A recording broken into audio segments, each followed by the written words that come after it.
नमस्कार मित्रों। देखिए, आज का जो हमारा विषय है वो बिल्कुल अद्भुत है।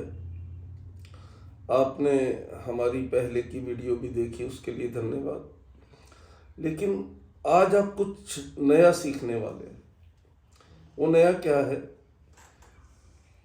देखिए, वैदिक ज्योतिष में एक विधा है मुखा आकृति विज्ञान। इसका अर्थ है फेस रीडिंग। यानी आपके पास कुंडली भी नहीं है, आप हथेली भी नहीं देख रहे हैं, सिर्फ चेहरा देख रहे हैं किसी चित्र से या व्यक्ति को सामने से। तो चेहरा देखकर ही वैदिक ज्योतिष में जो फलित करने की अद्भुत विधि है वो मैं आज आपको सिखाने का प्रयास कर। देखिए, किसी भी चेहरे को पढ़ने के लिए, देखिए पहले तो मैं आपको बता दूं, अभी आप शुरू करेंगे तो आप किसी भी जातक को सामने बिठाकर फेस रीडिंग नहीं करेंगे, क्योंकि जब आप फेस रीडिंग करते हो तो एक ही व्यक्ति का चेहरा बार बार देखना पड़ता है या लगातार देखना पड़ता है। तो उससे क्या होता है, वो सामने वाला इरिटेट हो सकता है। तो अभी हम फेस रीडिंग सीखेंगे, लेकिन आप जब अभ्यास करोगे तो शुरू में फोटो से करो, चित्र से। तो फेस रीडिंग करते कैसे हैं? देखिए, वैदिक ज्योतिष में हर विधा कैलकुलेशन बेस्ड है, गणना आधारित है। यानी कुछ चमत्कार नहीं करोगे आप। आपको वैदिक ज्योतिष का बेसिक ज्ञान है तो इसे भी जल्दी से पकड़ लो। तो कैसे शुरू करते हैं? वैदिक ज्योतिष में कुंडली में 12 भाव होते हैं। तो यही 12 भाव फेस रीडिंग में हम अपने चेहरे पर गिनते हैं। तो पहला जो भाव है, जिसे लगन भाव बोलते हैं, वो है हमारा माथा। और माथे के भी 2 पार्ट हैं, upper portion and lower portion, यानी ऊपर का माथा और नीचे का माथा। ऊपर का माथा ही प्रथम भाव है, ध्यान रखिएगा। ऊपर का माथा ही प्रथम भाव है कुंडली का। दूसरा भाव है हमारी राइट आई। तीसरा भाव है हमारा राइट ईयर। अब चौथा भाव है यहां दोनों पलकों के बीच में, जहां हम तिलक लगाते हैं उससे नीचे का स्थान। पांचवा भाव है हमारी आईलिड्स, पलकें। छठा भाव है आपकी ये नेकबोन। देखिए, नेकबोन बोलते हैं इसे, लेकिन फेस रीडिंग में नेकबोन होती है जो हमें हमारे चेहरे को धड़ से जोड़ती है, जो सीधी है। ये छठा भाव है, राइट साइड। सातवां भाव आपके होठ है, लिप्स। आठवां भाव है लेफ्ट साइड की नेकबोन। ये नेकबोन है, फिर जान लीजिए, इसे नेकबोन नहीं बोलेंगे आप फेस रीडिंग में, नेकबोन ये है। 10वां भाव है आपका गाल और नाक। 11वां भाव है आपका लेफ्ट ईयर और 12वां भाव है आपकी बाईं आंख। अब आप कहेंगे 9वां भाव रह गया है। तो 9वां भाव कहाँ है? ये फर्स्ट भाव है, अपर पोर्शन, और नीचे का माथा 9वां भाव। ये 12 भाव आपको अच्छे से याद रखने। कुंडली में लगन भाव से आप यह देखते हो कि ये व्यक्ति का लग्नेश क्या है, तो वो भी आप अभ्यास करेंगे तो चेहरे से ही देख लेंगे। तो इसका अभ्यास कैसे करते हैं? किसी भी मित्र का चित्र लीजिए, लगन कुंडली लीजिए और फिर आप देखिए कि किस भाव में कौन सा ग्रह है और उस भाव से संबंधित अंक चेहरे पर, अभी 12 भाव बताए ना आपको चेहरे, उसकी आकृति कैसी है। तो अब नेक्स्ट स्टेप है, चेहरा पढ़ेंगे कैसे। तो ये तो मैंने 12 भाव बता दिए। तो चेहरा पढ़ते कैसे हैं? चेहरा पढ़ने के लिए आपको माथे से शुरू करना है। सबसे पहले फर्स्ट स्टेप क्या है पढ़ने का? देखिए, फेस रीडिंग के 12 ही नियम हैं।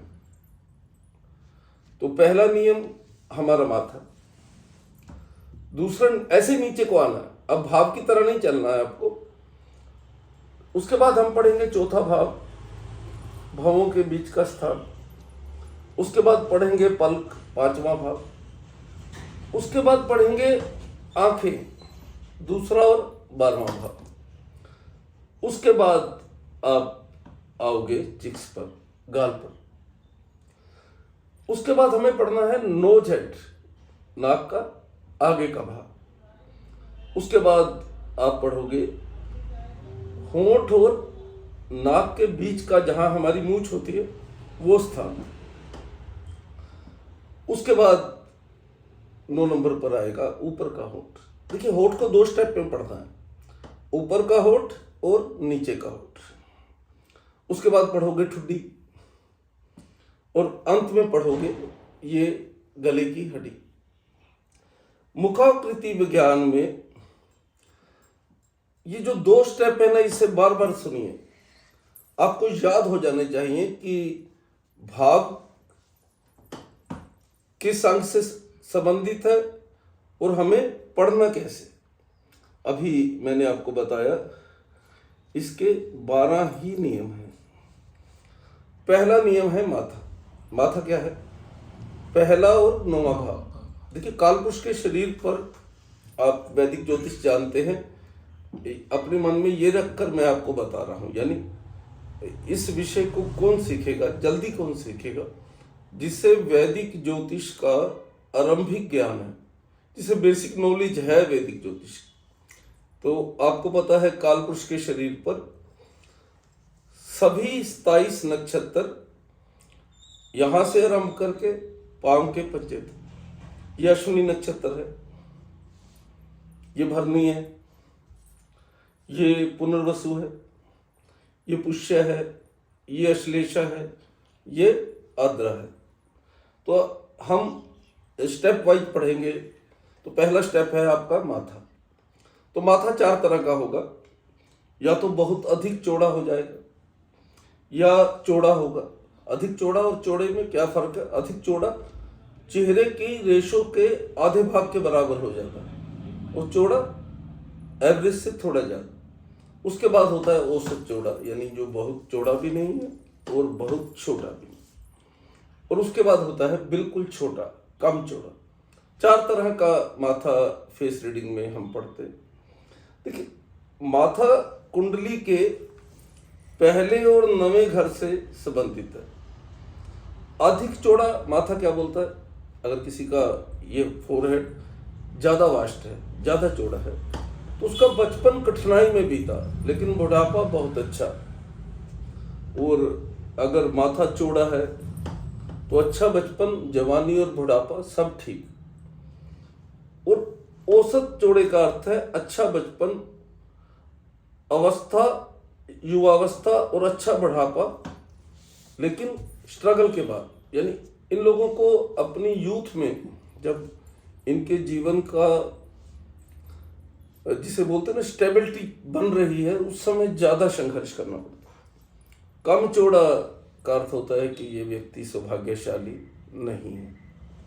देखिए, माथे पर बहुत कम लोगों के बाल होते हैं, लेकिन शनि अगर कुंडली में बहुत अशुभ हो तभी माथे पर बाल होते हैं। माथे का बाल अच्छे नहीं माने जाते। और उसके बाद हम पढ़ते हैं दूसरा नियम। दूसरा नियम है ये, आपके तिलक लगाने की जगह। ये कुंडली का चौथा भाव है। चौथा भाव यानी माता, यानी प्रॉपर्टी। यदि दोनों भौमों के बीच में, भौमें से बोलते हैं ना आईब्रोज, कम स्थान है, यानी भौमें आपस में जुड़ी हुई हैं, तो ये व्यक्ति अपनी माता से बहुत इंटीमेट होते हैं।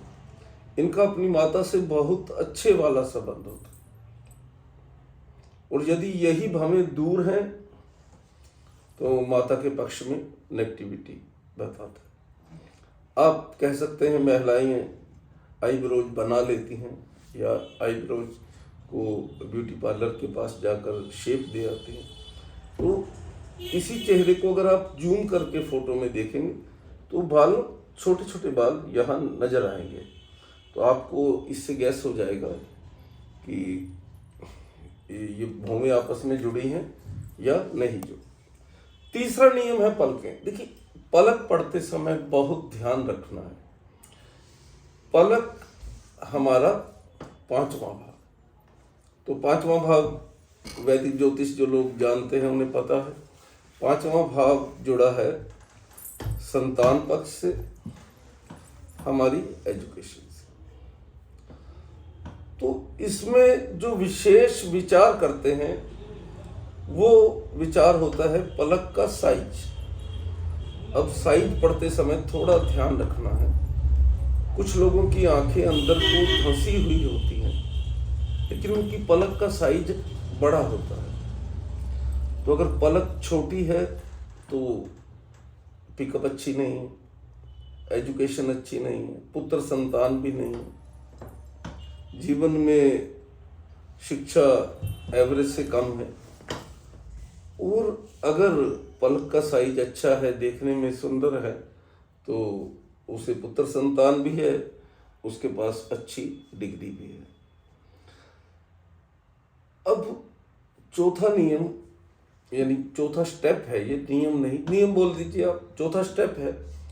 चौथा स्टेप है हमारी आंखें। तो आपको शुरू में ही बताया, आंखें हैं कुंडली का दूसरा भाव और 12वां भाव। दूसरा भाव इनकम यानी सेविंग्स, यानी धन कमाना एक बात है और धन को बचा लेना दूसरी बात है। सेविंग दूसरे भाव से देखी जाती है। 12वां भाव है खर्चा, शैया सुख। तो जब आप दोनों आंखें ध्यान से देखते हैं तो आपको दोनों आंखों में थोड़ा सा अंतर दिखता है, एक छोटी है एक बड़ी है। और ये लगभग 100 में से 75 लोगों का होता है। अगर आप ध्यान से देखेंगे तो जो आंख छोटी है, यानी अगर छोटी आंख राइट आई दूसरा भाव वाली है तो बचत नहीं है, खर्चा ज्यादा है। और अगर 12वां भाव बाईं आंख छोटी है तो सेविंग अच्छी है, खर्चा कम है। यानी आंखों, अब कई लोगों के चेहरे पर आप देखते हो सिर्फ आंखें ही अट्रैक्ट करती हैं। उनके चेहरे पर जब आप दृष्टि डालते हो तो सबसे ज़्यादा उनका कोई कट्स आपको प्रभावित नहीं करता, सिर्फ उनकी आंखें ही जैसे सम्मोहन कर लेती हैं, जैसे आंखों ने जिसे बोलते हैं कि अट्रैक्ट कर लिया। तो वो भी दूसरे और 12वें भाव से देखते हैं। देखिए, सिर्फ मेरी कक्षा सुन लेने से आप नहीं सीखेंगे। सीखेंगे कैसे फिर? सीखने के लिए आपको लगभग 50 से ज्यादा लगन कुंडली और चित्र देखकर अभ्यास करना पड़ेगा। और देखने किनके हैं?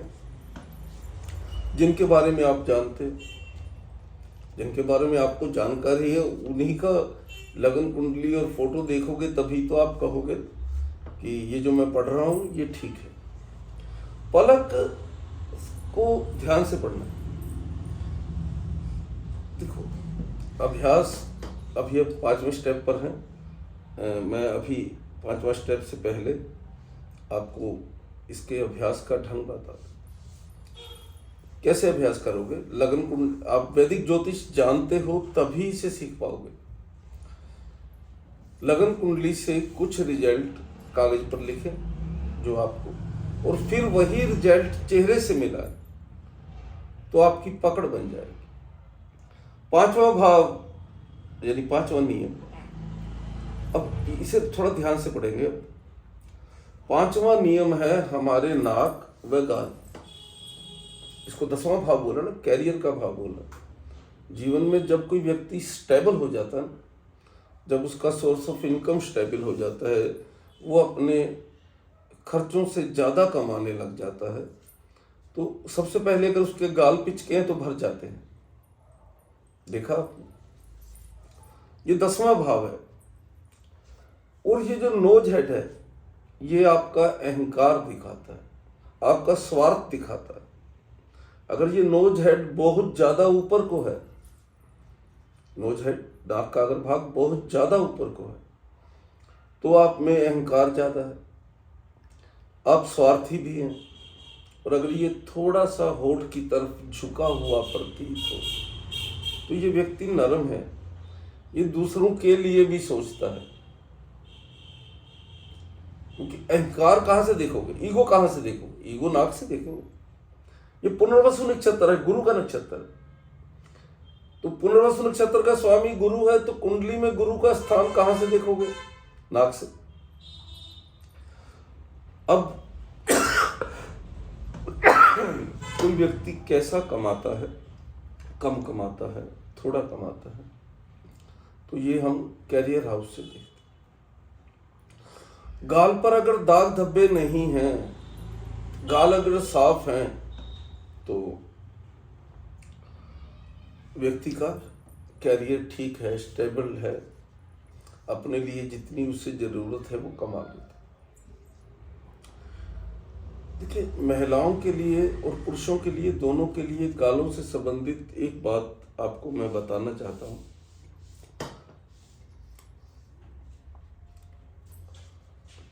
जिस मेल या फीमेल के गालों में डिंपल पड़ते हैं, गड्ढे पड़ते हैं, देखें आप, राहुल गांधी के हैं, नरेंद्र मोदी जी के भी हैं। तो जिस भी महिला या पुरुष के गाल में गड्ढे पड़ते हैं, वो अपने जीवन साथी से संतुष्ट नहीं होता है। कहीं ना कहीं जीवन साथी उसका कम ध्यान रखता है, या जीवन साथी देरी से मिलता है। और अगर देखिए, यहाँ ध्यान रखना और परवरिश करना दो चीजें हैं। एक पति है जो अपनी पत्नी के लिए सब सुख सुविधा कर देता है, लेकिन उससे इंटीमेट नहीं है, उसकी केयर नहीं करता। तो इन गड्ढों का संबंध, यानी इन डिंपल्स, देखिए आपने सुना होगा डिंपल सुंदर लगते हैं, अच्छे लगते, इनका सुंदरता से संबंध हो सकता है, लेकिन इनका प्रभाव नेगेटिव है पति पत्नी के आपसी संबंध। छठा नियम है कान, दोनों कान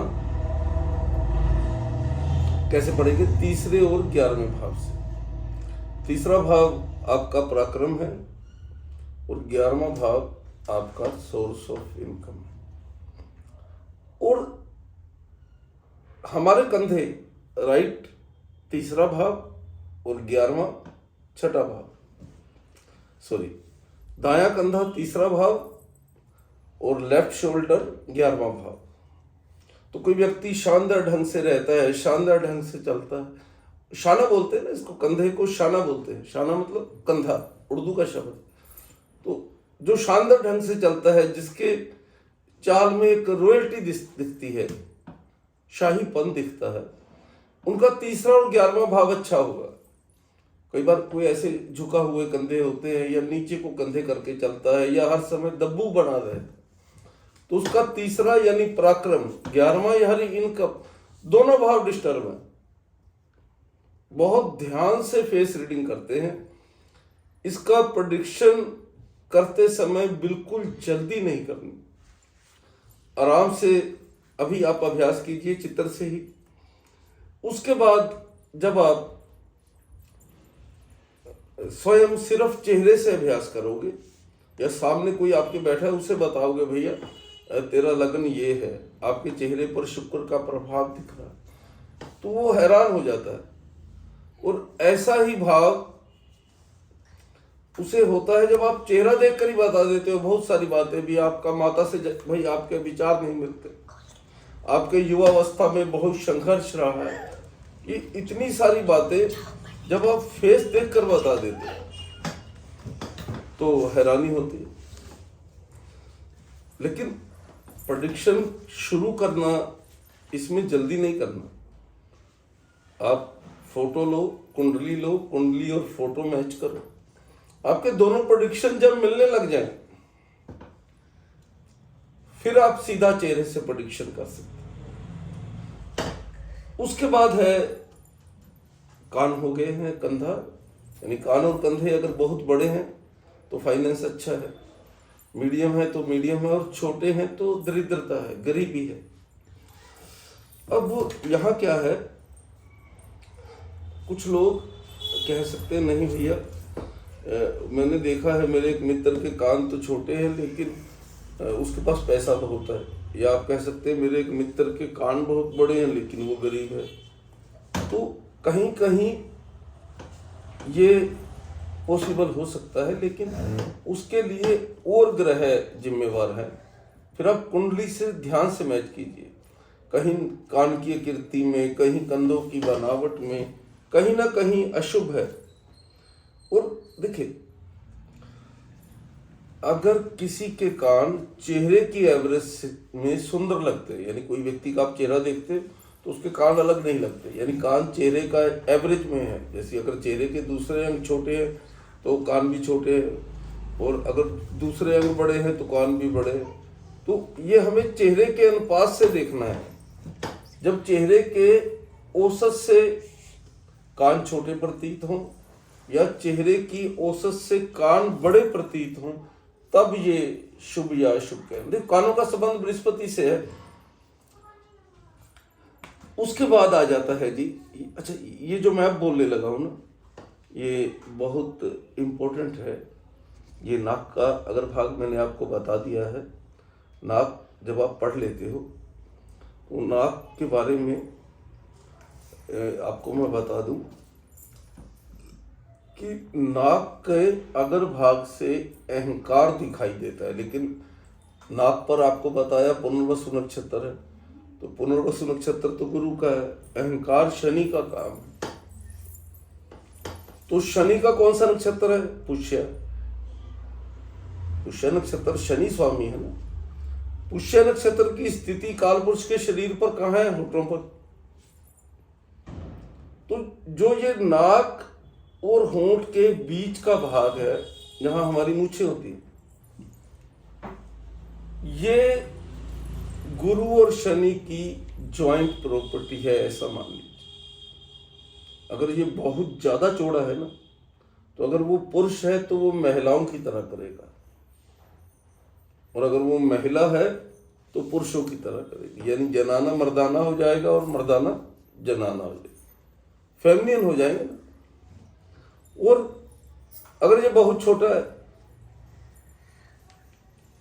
तो महिलाएं बहुत ज्यादा महिलाओं जैसी, बहुत ज्यादा नाजुक मिजाज हो जाएंगे, और पुरुष बहुत ज्यादा क्रूर हो जाएगा, यानी पुरुष में पुरुषत्व का भाव ज्यादा आ जाएगा और महिलाओं में फेमिनिज्म ज्यादा आ जाएगा, स्त्रीण भाव ज्यादा। और अगर एवरेज है तो ठीक है, फिर अहंकार भी नहीं है और गुरु की विनम्रता भी है, यानी अहंकार है एवरेज, विनम्रता है एवरेज। देखिए, सनातन में ऐसा लिखा है कि हर पुरुष को मूंछ अवश्य रखनी चाहिए, थोड़ी रखो, छोटी रखो, बड़ी रखो, क्योंकि शरीर के किसी भी अंग पर कोई भी बाल है वो शनि के भवों पर है, मूंछ पर है, शरीर के अन्य अंगों पर है, यानी शरीर के सारे ही रोम शनि से संबंधित है। तो इस स्पेस को जब आप पढ़ते हो ना, इससे आपको व्यक्ति की नेचर पता चलती है। कौन सा स्पेस? नाक के अग्रभाग और बुल के बीच में, जहां हमारी मूंछ होती है। उसके बाद हम आ जाते हैं होठों पर। देखिए, होठ 7वां भाव है। 7वां भाव से क्या देखते हो कुंडली में? जीवन साथी, आपके मित्र, आपके विरोधी, आपके पार्टनर्स, और अगर जीवन में कोई अफेयर है तो भी 7वें भाव से ही देखेंगे। तो फेस रीडिंग में हम पढ़ाते हैं, लेकिन आज वो विषय बहुत बड़ा हो जाएगा कि आप केवल होंठ देखकर बता सकते हो कि जातक की शादी कब हुई या जातक को प्रथम आकर्षण कब हो। ये मैं आपको अगली कक्षा में बताऊंगा, अभी हम फेस रीडिंग तक ही रहते। तो ऊपर का होंठ हमारी वाणी है, हमारी वाणी यानी हमारा वे ऑफ स्पीकिंग। हम रूखा बोलते हैं, मीठा बोलते हैं, गाली निकालते हैं, नॉन पार्लियामेंट्री शब्द यूज करते हैं या सभ्य हैं, बिना कारण से सामने वाले को हर्ट करते हैं। ये ऊपर के होंठ से देखते हैं। देखिए, वाणी का वास्तविक संबंध बुद्ध से है। आपने ज्योतिष में पढ़ा ना, क्योंकि वाणी का संबंध है हमारे बुद्ध से। बुद्ध अच्छा है तो आप मीठा बोलोगे, विनम्र रहोगे, समझदारी से बोलोगे। और बुद्ध अगर अच्छा नहीं है तो रूखा बोलोगे, मूर्खतापूर्ण बातें करोगे, गाली निकालोगे, नॉन पार्लियामेंट्री टॉक करोगे और ताना करोगे। ताना हर्ट करना, टीज करना जिसे बोलते हैं, वो करोगे, टॉन्च कसना। तो ऊपर के होंठ से आप जब पढ़ते हैं तो थोड़ा कुंडली में बुद्ध का ध्यान दें।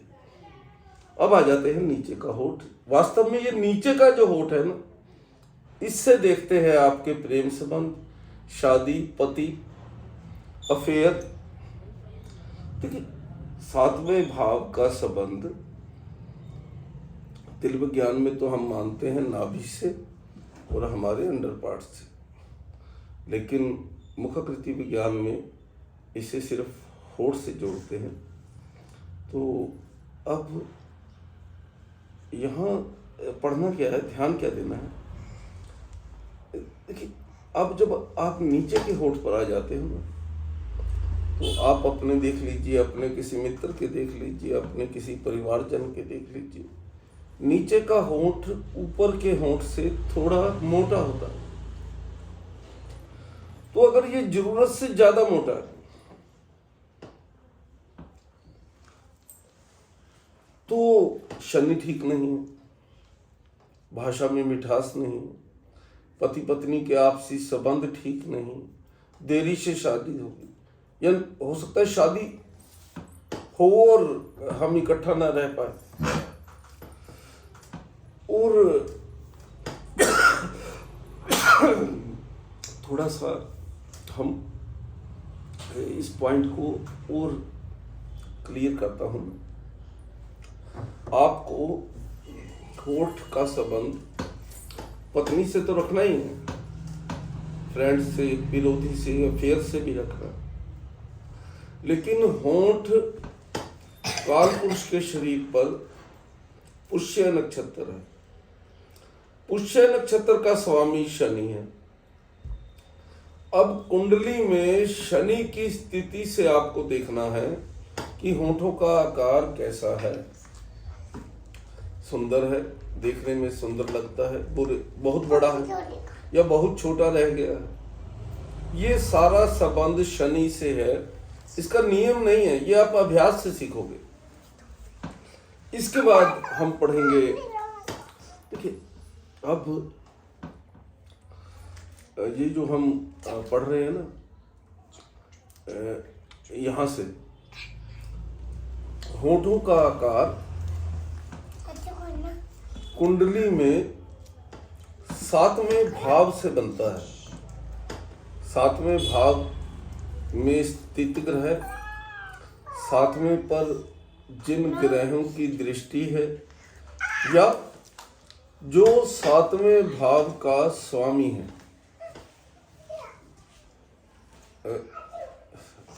देखिए, तिल विज्ञान और मुखाकृति विज्ञान मेरा 10 साल का शोध है। इस पर मेरी पुस्तकें भी हैं, आप में से बहुत लोगों ने पढ़ी हैं। नहीं पढ़ी तो मैं PDF का लिंक इस वीडियो के कमेंट्स में दे दूँ। तो हमारे शोध में ये जो नियम मैंने बनाए हैं, यानी मैंने नहीं बनाए, मैंने तो आपको प्रस्तुत किए हैं, हमारे ग्रंथों में ही हैं। जो कुछ भी मैं तिल विज्ञान में या फेस रीडिंग या मुखाकृति विज्ञान में कहता हूँ, वो सभी चीजें हमारे वैदिक ज्योतिष ग्रंथों से ली गई हैं। मेरा अपना बनाया हुआ कुछ नहीं है।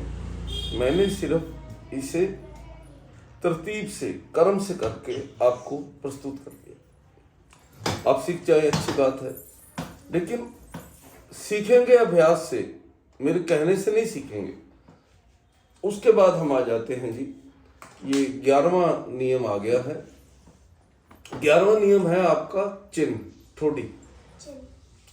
तो काल पुरुष के शरीर पर जो अश्लेषा नक्षत्र है वो यहां है, चिन्ह पर, ठोडी पर। अश्लेषा नक्षत्र का स्वामी बुध, बुध का संबंध हमारे बचपन से, बाल्य अवस्था से है, अल्हड़ अवस्था से। अल्हड़ अवस्था किसे बोलते हैं? 13 से 19, टीनेज। तो अगर यहां मान लीजिए डिंपल है, गड्ढा पड़ता है, तो बचपन पैंपट बेबी की तरह नहीं व्यतीत हुआ, बहुत संघर्ष करना पड़ा। और ये बिल्कुल प्लेन है, यहाँ डंप नहीं है, गड्ढा नहीं है, तो बहुत अच्छा बचपन गया। कुंडली में बुध की स्थिति को विचार करना है। अगर ये साफ और चर्बी युक्त है, यानी यहाँ मांस भी है, चेहरा भी भरा हुआ है, तो अश्लेषा नक्षत्र का स्वामी बुध कुंडली में अच्छी स्थिति में होगा। आप किसी भी कुंडली में चेक कर सकते हैं। यानी इस डंप, यानी ये जो गड्ढा है, जो ये डंप है, डिंपल बुध, इसका अर्थ है हमारे बचपन से। यानी अगर यहाँ डंप है तो बचपन बहुत कठिनाई में बीता, छोटा डंप है तो कम कठिनाई रही, बड़ा डंप है तो ज्यादा रही, और अगर नहीं है फिर तो आप पैंपर्ड बेबी थे, लाडले बच्चे थे। उसके बाद जो मैं अब आखिर में बोलने लगा हूं, ये है गले की हड्डियां, नेक बोन, छठा और 8वां भाव। तो छठा भाव क्या है? 5वें का लाभ स्थान, 5वां संतान और शिक्षा का भाव है, तो छठा भाव 5वें का लाभ स्थान। तो किसी महिला की ये बोन देखकर आप बता सकते हैं इससे पुत्र संतान है या नहीं है, इसकी एजुकेशन क्या है। और ये है 8वां भाव मृत्यु और शत्रु का, और 8वां 7वें का लाभ भाव है। तो आप यहां देखकर बता सकते हैं इसका ससुराल कैसा है, इसको अपने ससुराल से क्या मिला है, पत्नी से लाभ हुआ है या नहीं, पार्टनर से लाभ, जो भी 7वें घर का लाभ भाव है 8वां। ये देखिए, अगर यहाँ बहुत ज्यादा मांस है, हड्डियां दिख नहीं रही हैं, तो भी छठा और 8वां भाव शुभ मानते हैं। थोड़ा मेरी बात है ना, जब आप प्रैक्टिकल करोगे, जब आप किसी कुंडली को और चेहरे को मिलाओगे, तो आप देखोगे जो कुंडली में है वो तो चेहरे पर दिख रहा है। लेकिन अब आप कहो कि मैं एक ही कुंडली देख लूं या 2-4 कुंडली से मुझे अभ्यास हो जाए, नहीं होगा। क्या करना पड़ेगा फिर, कैसे होगा? आपको अपने, देखिए शुरू कहां से करना है, अभ्यास किससे शुरू करोगे? शुरू करना है अपने परिवार से। तो परिवार के सदस्यों की फोटो भी देखने की जरूरत नहीं है, सामने ही है आपके, लेकिन फिर भी फोटो रख लो, कुंडली रख लो, लगन कुंडली। लगन कुंडली से ये फलित हो रहा है, हमारा चेहरा लगन है। तो अब क्या करोगे आप? सबसे पहले कहां से अभ्यास शुरू करेंगे? परिवार से। फिर अपने मित्रों के, आजकल तो मोबाइल में कहीं भी फोटो खींच लो, किसी से भी उसकी बर्थ डिटेल मांग लो। जब आप 20, 30, 50 कुंडली और चेहरा मिला लेंगे ना, तो आपको लगेगा कुंडली की तो अब जरूरत ही नहीं है, चेहरे पर दिख रहा है शनि कहाँ है, चेहरे पर दिख रहा है बुध का। अभ्यास से होगा। यानी मेरे पास कोई डिवाइन पावर नहीं है कि आपको टच कर दूं और आप सीख जाएंगे, नहीं। ना ही मैं आपको कोई दिव्य चक्षु दे सकता हूँ, डिवाइन आईज भी नहीं दे सकता। मैं नियम बता सकता हूँ, नियम से अभ्यास आपको करना है और आप सफल होंगे, ऐसी मेरी कामना। आज इतना ही, धन्यवाद।